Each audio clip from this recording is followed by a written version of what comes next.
अत्यन्तं सुखमश्नुते सर्वभूतस्थम् आत्मानं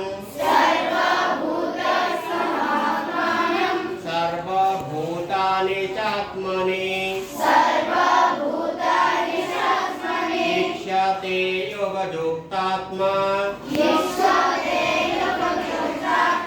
सर्वत्र समदर्शनः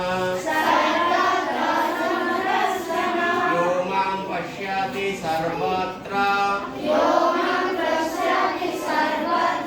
सर्वं च मयि पश्यति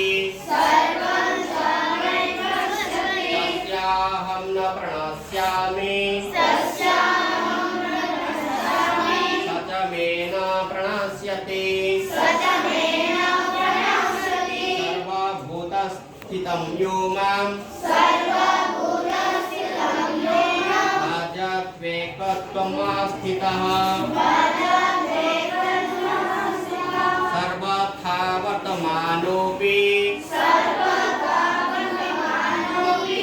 योगी मयि वर्तते आत्मौ भौमेन सर्वत्र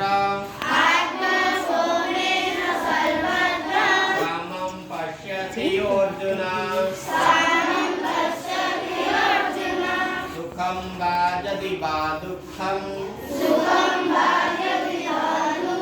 स योगी परमो मतः ॐ तत्सदिति श्रीमद्भगवद्गीतासु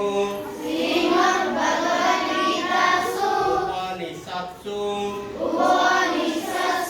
ब्रह्मविद्यायां योगशास्त्रे श्रीकृष्ण अर्जुन